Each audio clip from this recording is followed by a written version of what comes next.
The glass dome shimmered above the gulf like a floating jewel.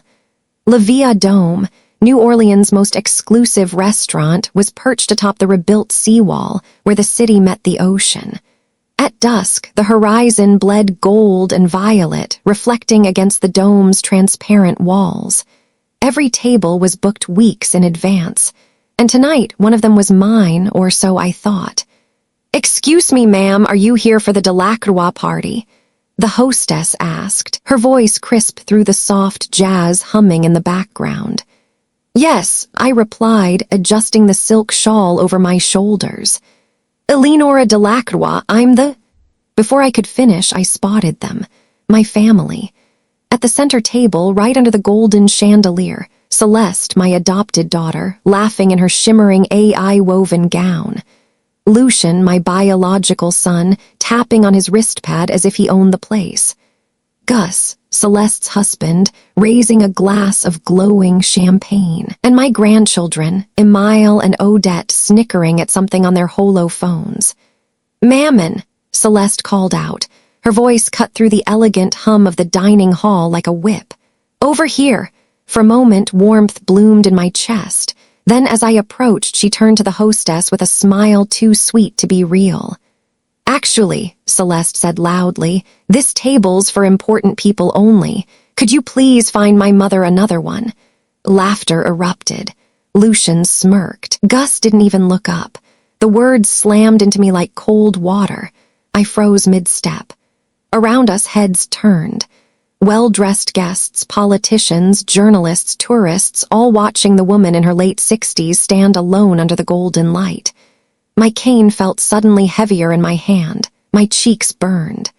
"Celeste," I said quietly, forcing dignity into my voice, "that's not funny." "Oh, come on, Mammon," Lucian chimed in, waving his hand dismissively. "You know how she is, always joking." It wasn't a joke. It was a performance. A deliberate way to make me small, something Celeste had perfected over the years. I sat at the end of the table, beside my old friend Marianne, who had been invited out of courtesy. Her silver hair was pulled back in a neat bun, her eyes sharp as ever. When our gazes met, there was no pity, only fury and understanding.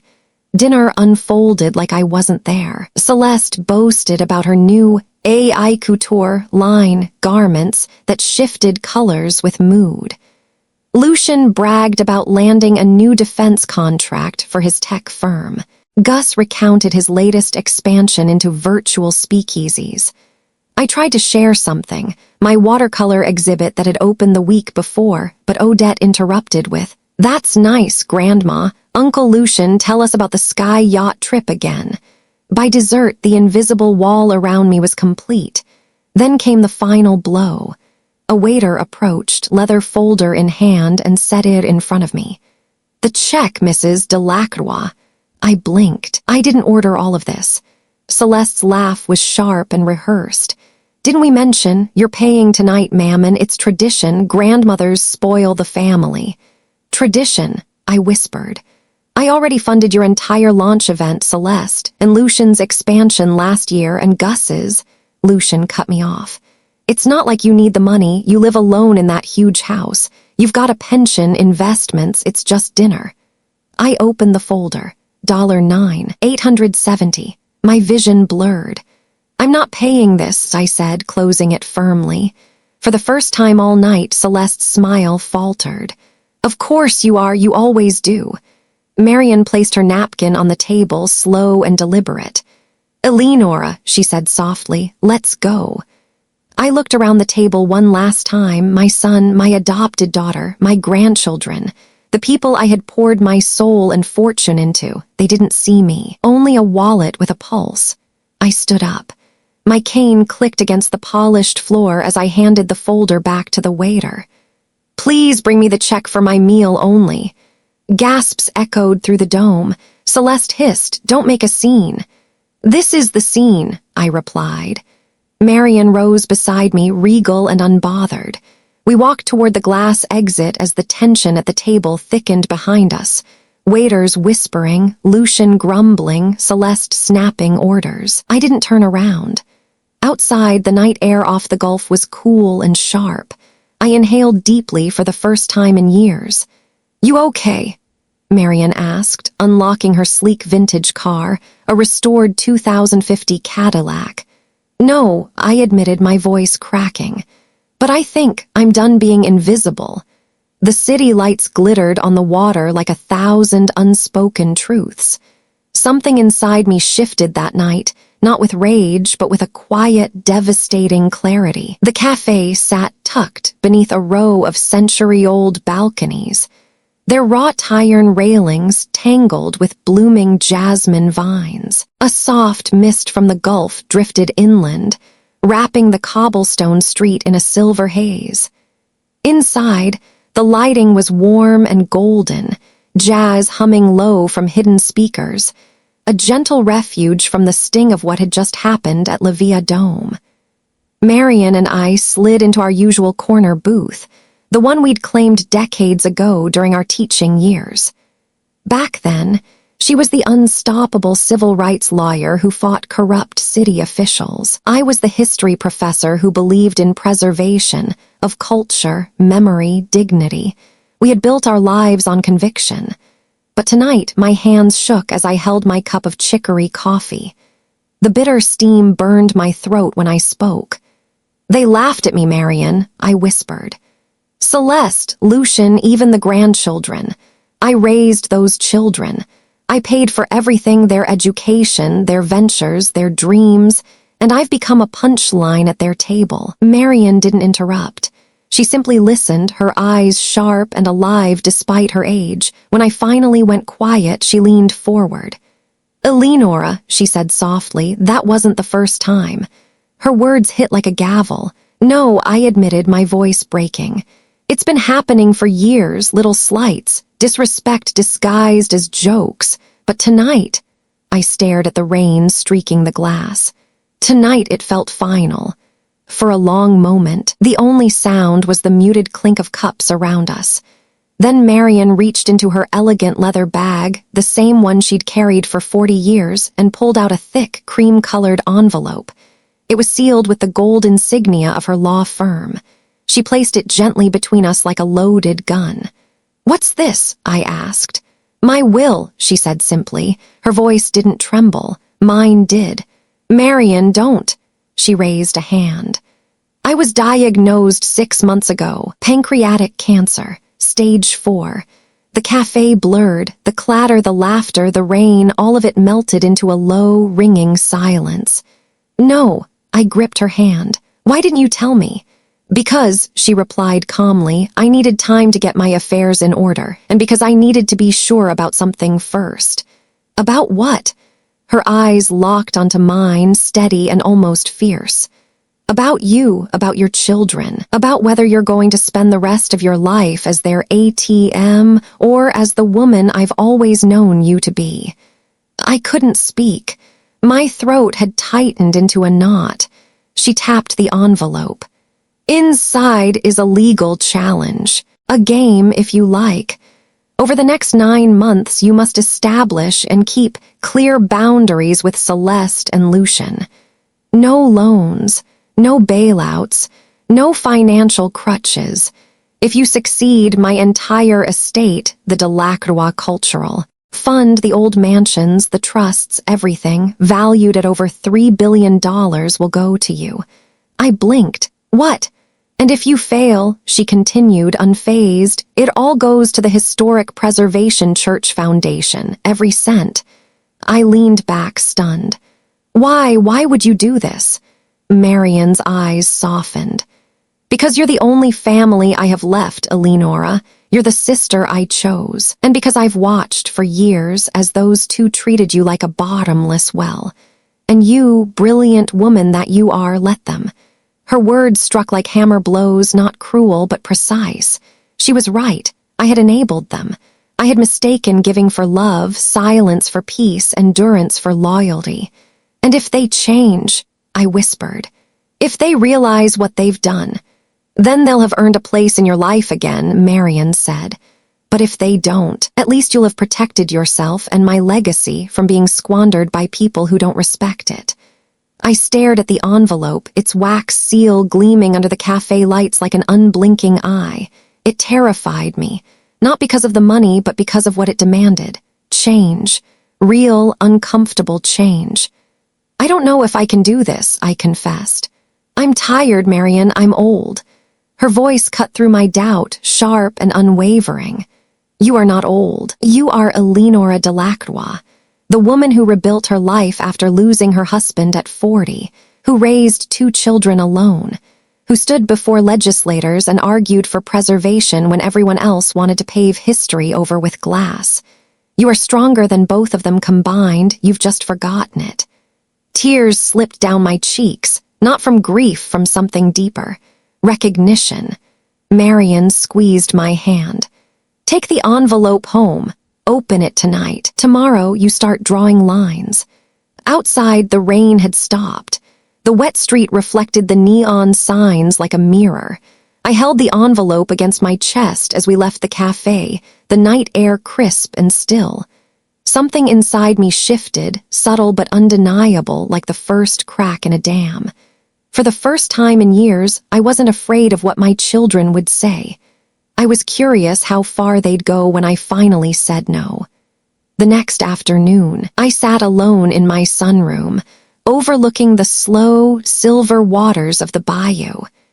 The air was warm, heavy with the scent of wet magnolias after the night's rain. My house, a sprawling Creole manor passed down through generations, had always been my sanctuary, but today it felt like a courtroom. I had spent the morning opening Marianne's envelope. The legal language was crisp, merciless. Everything she'd said at the cafe was real. The conditions, the timeline, the stakes. 9 months. No financial support to Celeste or Lucian. No compromises. Either I reclaimed my boundaries or Marianne's legacy would go to the church foundation. I had barely finished the last page when the doorbell rang. They arrived together. Celeste first, dressed to perfection in an ivory jumpsuit that shimmered with embedded nanofibers. She looked like she had stepped off a runway, but the dark circles under her eyes betrayed a sleepless night. Lucian followed, crisp suit, wrist pad glowing with notifications. His tone was all business. And Gus, Celeste's husband, hovered behind them like a man who'd been dragged into something he didn't want to attend. "Mammon," Celeste said the moment I opened the door. "We need to talk now."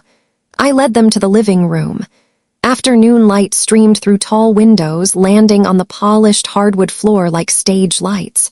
I had set out tea deliberately, no wine, no champagne, nothing celebratory. This wasn't a dinner. This was a reckoning. Celeste didn't wait for niceties. "What the hell was that last night?" she demanded, tossing her designer clutch onto the couch. "You embarrassed us in front of everyone.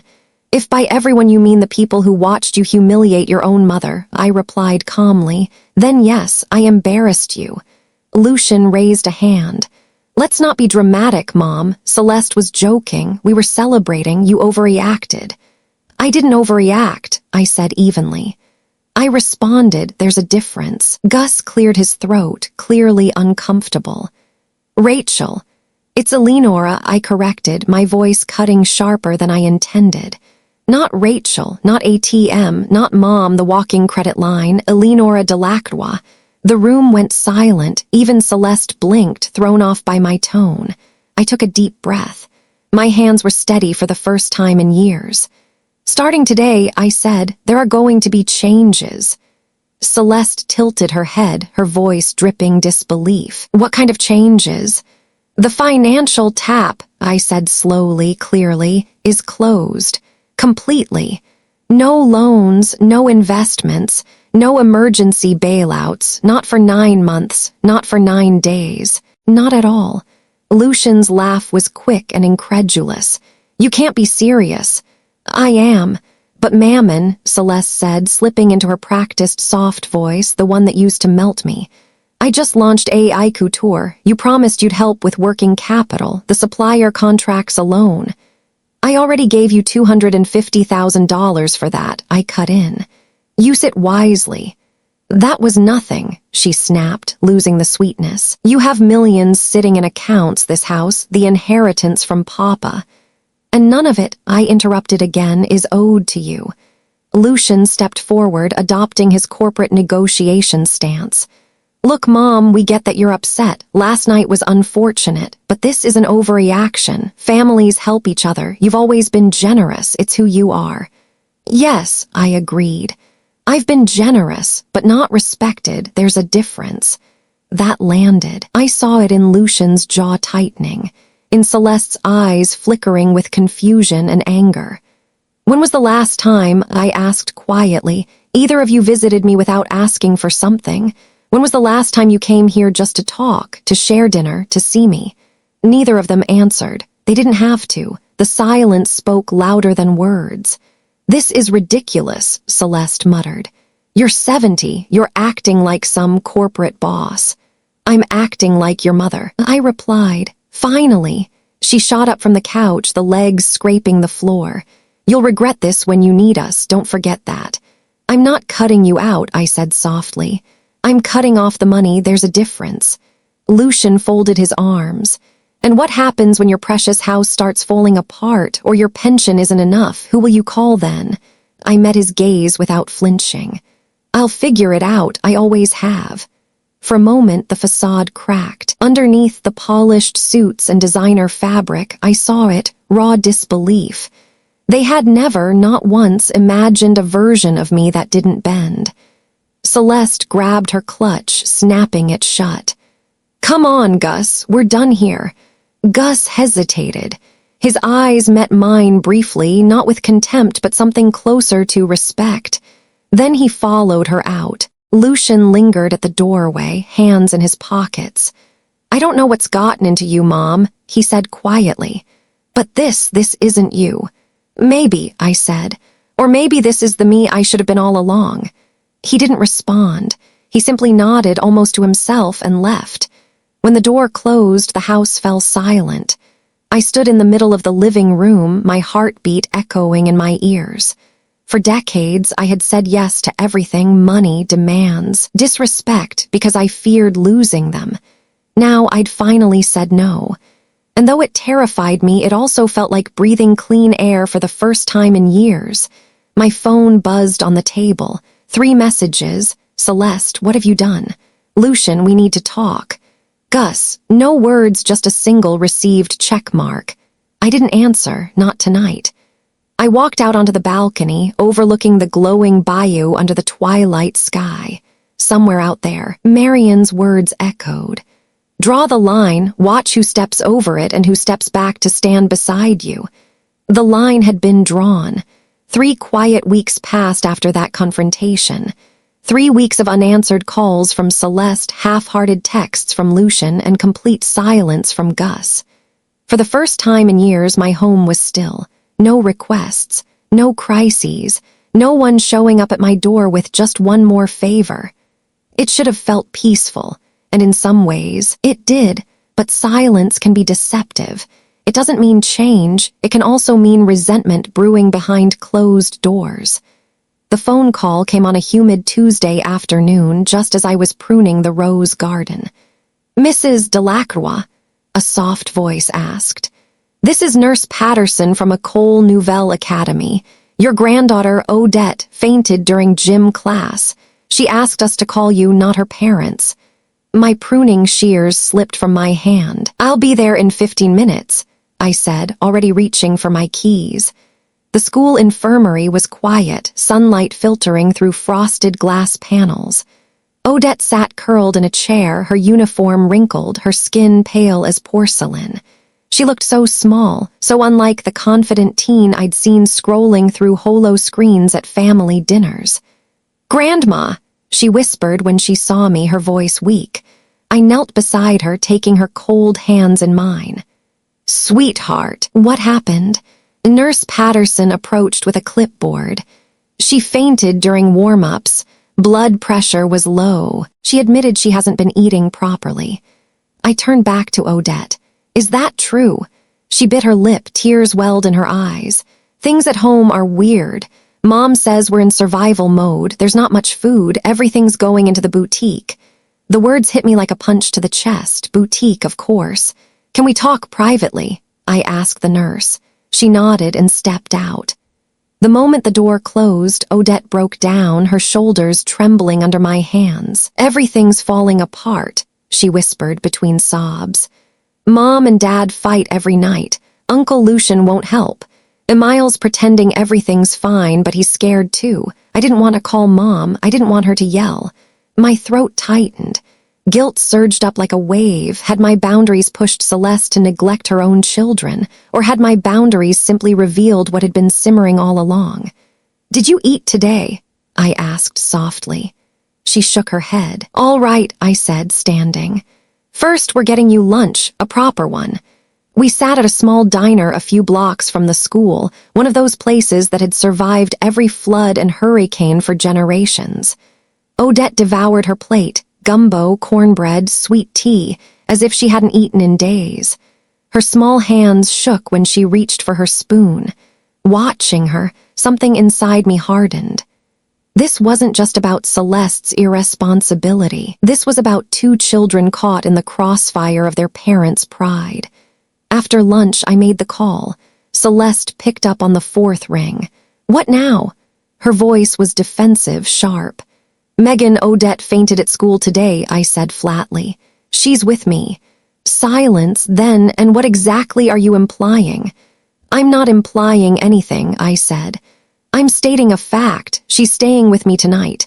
Tomorrow, you and Gus are coming to my house for dinner. We're going to talk about this. Celeste scoffed. I don't need your parenting lectures, Mammon. This isn't about you or me, I cut in. It's about Odette and Emile. If you care about them at all, you'll be here tomorrow, 7 o'clock. I hung up before she could protest. The next evening, the dining room was quiet except for the steady ticking of the grandfather clock. I had set the table deliberately simple, no silver platters, no catered meals. Just red beans, rice, and roasted chicken the way my mother used to make it. Celeste and Gus arrived first. Celeste looked immaculate as always, but her eyes were bloodshot. Gus wore a tired expression, his usual cocky charm dimmed. Emile followed behind them slowly. Normally confident, tonight he looked hollow. We began the meal in near silence. Forks scraped plates. The clock ticked. Tension coiled like a storm waiting to break. Finally, Celeste slammed her fork down. Is this why you invited us? She snapped. To show us how much better you are at feeding our kids. I met her gaze without flinching. I invited you because your children are suffering, and it's time to stop pretending everything's fine. The solution's obvious, she shot back. Stop this ridiculous money strike and help like you used to. Before I could answer, a voice cut through the room. Mom, Emile said quietly, it's not Grandma's fault, it's yours. Celeste froze, all eyes turned to him. You got 250,000 credits for the boutique, he continued, his voice trembling with both fear and frustration. And in less than a month, you spent almost all of it on expensive inventory nobody wants and a prime lease in the Neo Sector Mall, and now we can't even stock the fridge. Gus cleared his throat. Emile. No, Emile said, turning on him too. You just complain. You don't do anything to help her. Odette, quiet until now, whispered. I just want the yelling to stop. Celeste's face cracked. The mask she wore, the perfect businesswoman, the glamorous daughter, crumbled. Her hands went to her face, and for the first time in years I saw not the adult she'd become, but the terrified 8-year-old girl I'd adopted decades ago. I'm trying, she whispered through her fingers. I'm trying to keep everything from falling apart. Alone, I said gently. Like you've always tried to do. Even when I offered real help, not money, real help, you refused. She looked up at me confused. Gus surprised us all by speaking up. She's right, Celeste. Your mother tried to teach you how to manage money years ago. You never listened. You only ever asked for more. The words detonated at the table. Celeste stared at her husband like he'd betrayed her. And then something unexpected happened. Her shoulders slumped. Her voice lost its edge. "I don't know how to fix this," she admitted quietly. "I never learned how." The room stilled. Even Emile and Odette stopped fidgeting. For the first time, the truth was laid bare not through accusations, but through exhaustion. I reached across the table, not to comfort her, but to offer something stronger. "The problem was never that you couldn't," I said softly.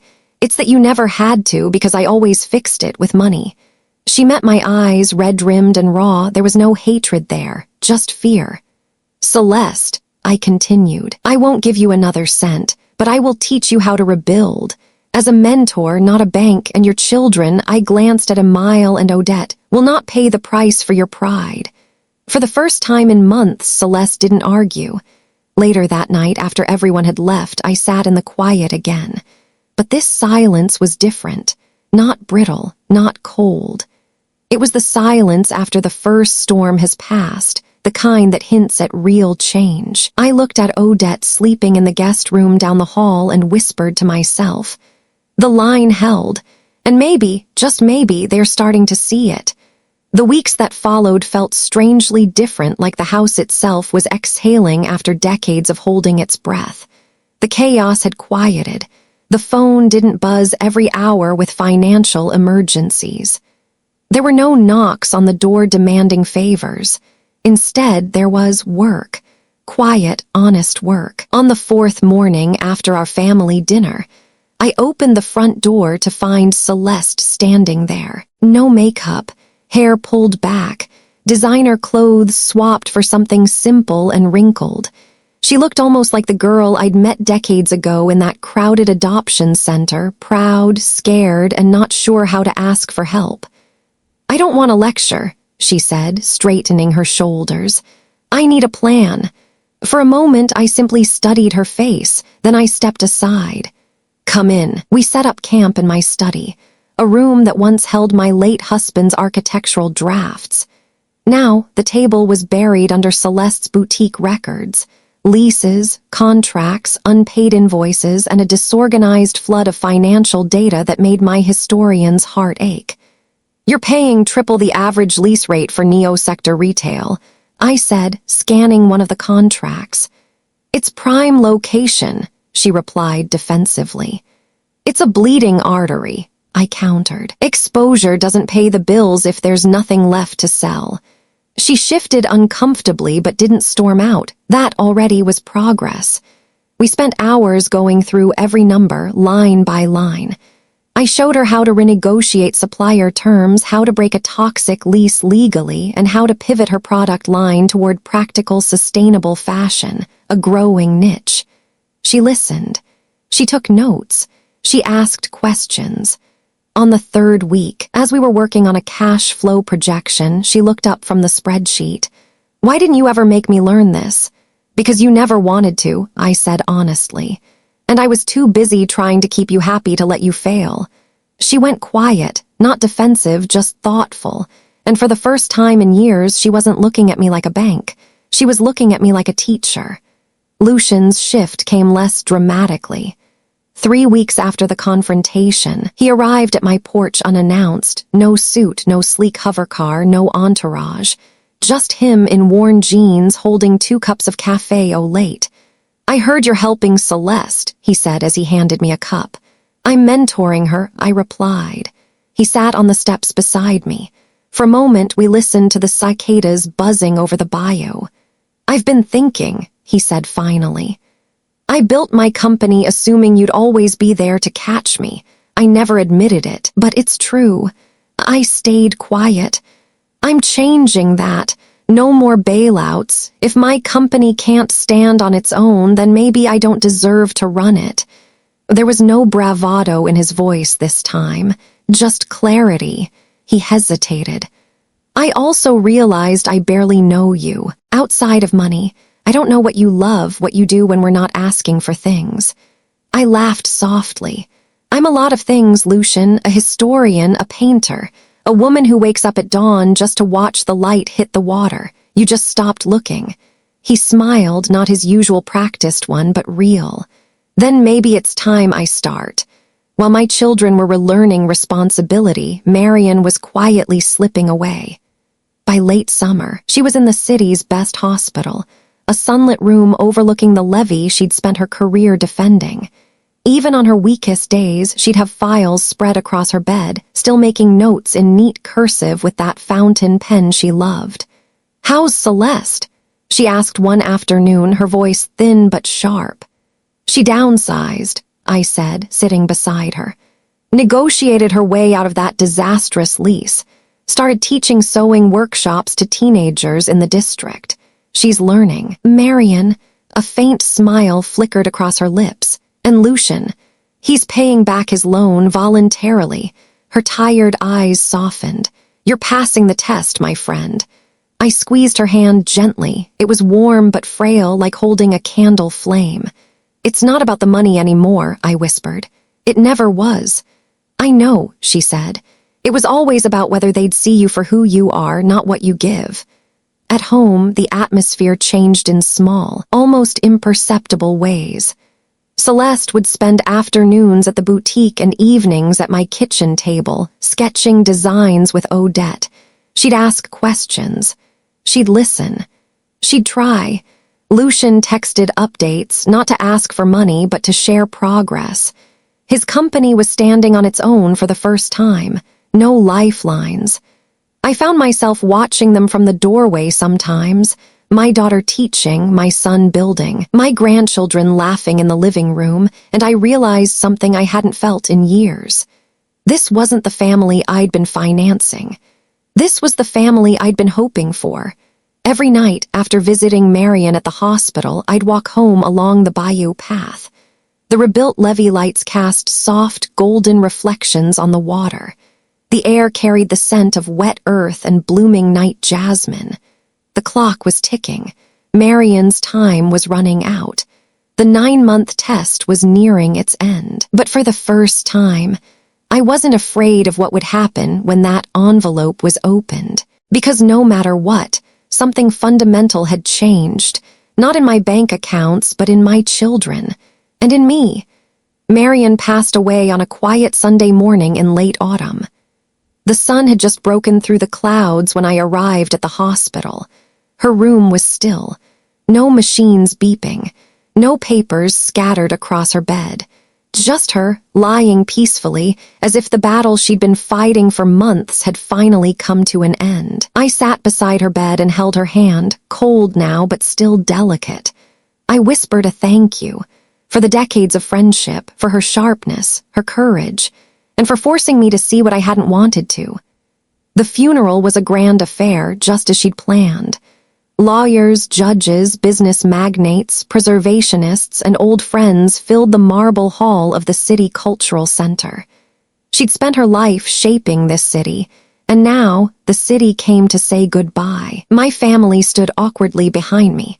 Celeste in a simple black dress, her usual sparkle stripped away, Gus keeping a careful distance, Lucian, hands clasped, expression unreadable, Odette and Emile subdued.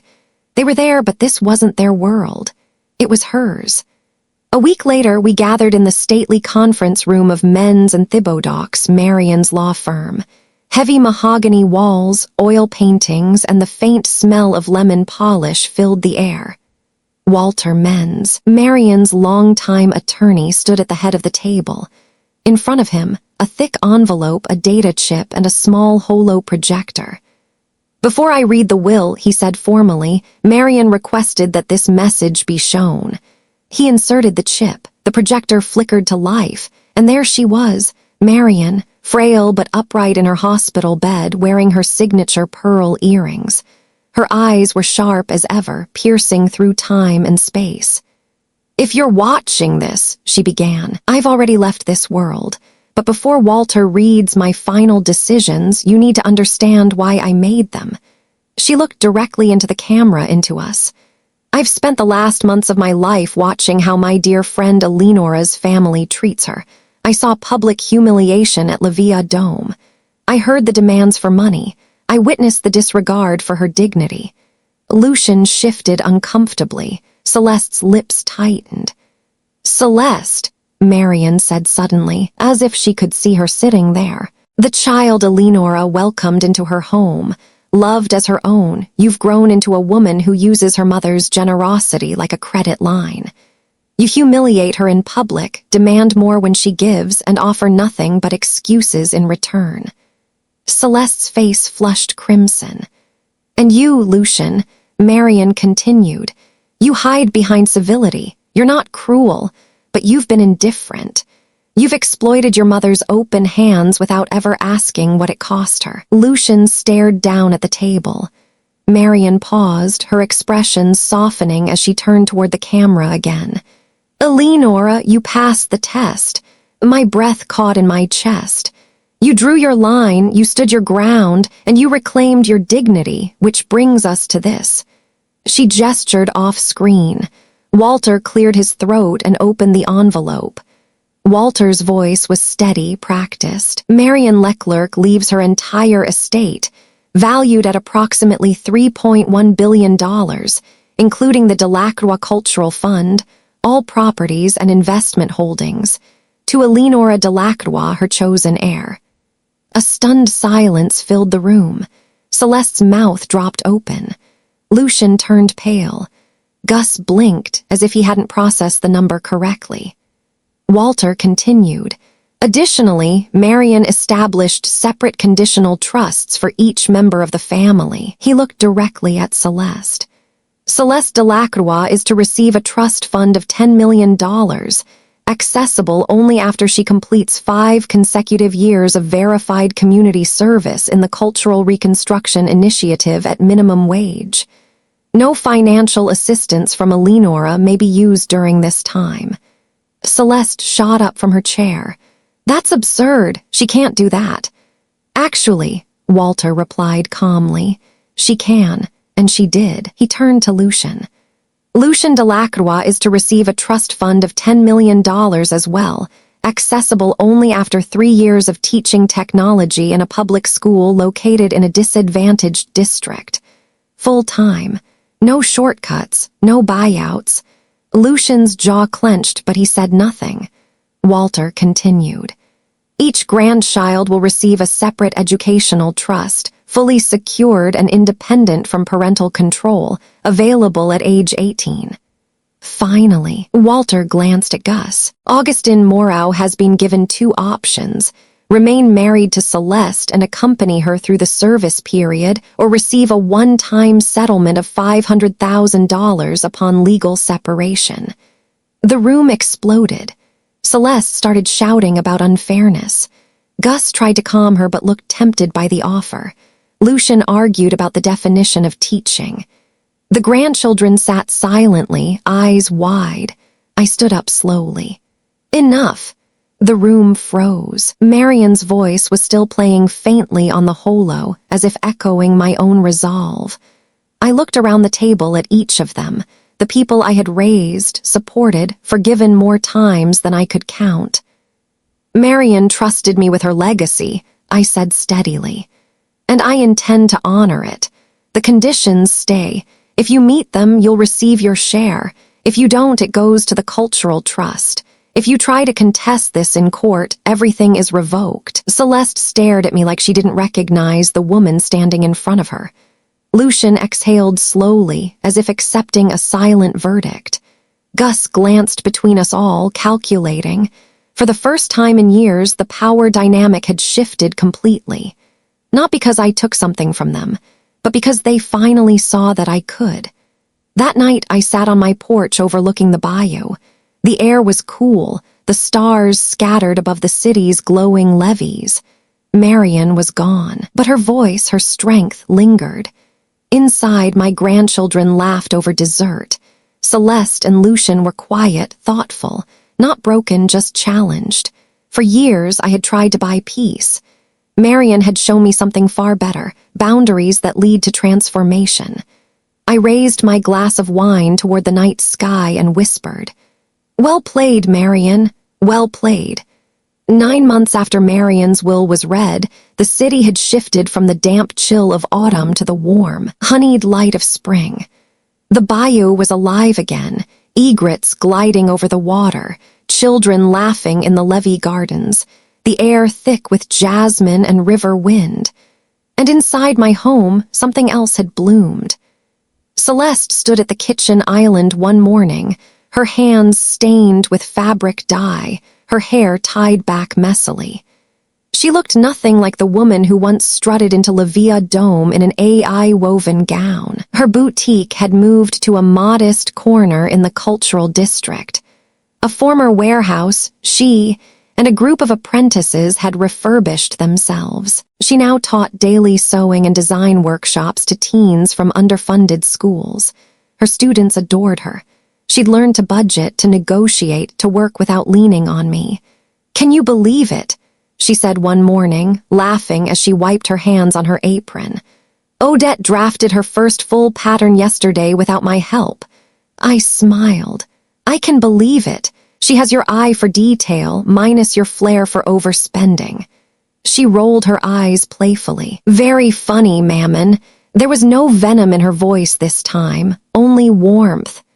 She still had years of service ahead before receiving her trust, but she didn't talk about the money anymore.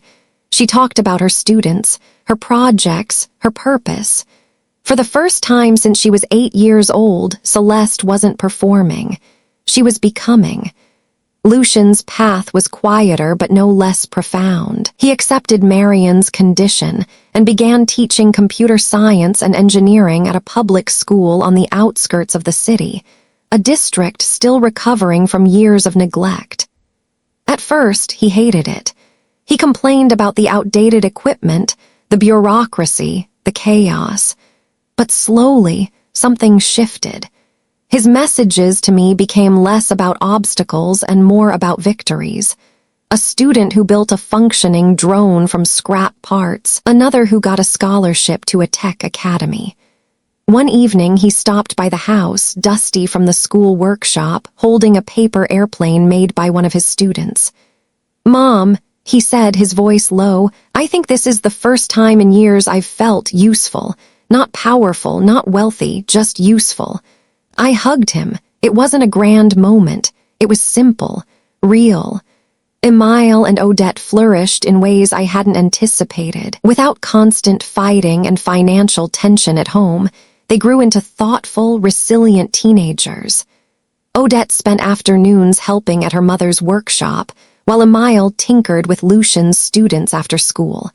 They visited me often, not to escape, but to spend time. Real time. They weren't just growing up. They were watching their parents grow up too. On my 70th birthday, the family gathered in my garden under strings of warm lanterns. The air smelled of lemon cake and fresh magnolia. There was no lavish catering, no performative speeches, just laughter, homemade food, and music floating from a neighbor's violin. Lucian toasted quietly about second chances. Celeste gifted me a hand-stitched shawl made by her students, embroidered with the words, "Merci, Mammon." When the party faded into the soft hum of night, I stood alone on the porch with a glass of wine. The moonlight shimmered over the bayou just as it had on the night I first drew my line. I thought of Marianne, her sharp smile, her unwavering eyes, her game. She had known exactly what she was doing. Through boundaries, she'd given me not just an inheritance, but a family restored. I whispered into the warm night air, "Marianne, they grew and so did I." The cicadas answered like applause. Somewhere inside the house, Celeste and Odette were laughing. Lucian was telling Emile a story about his students, and I was no longer invisible. I was seen, respected, loved. Sometimes love isn't about giving everything. It's about saying no and waiting long enough for them to rise. And they did.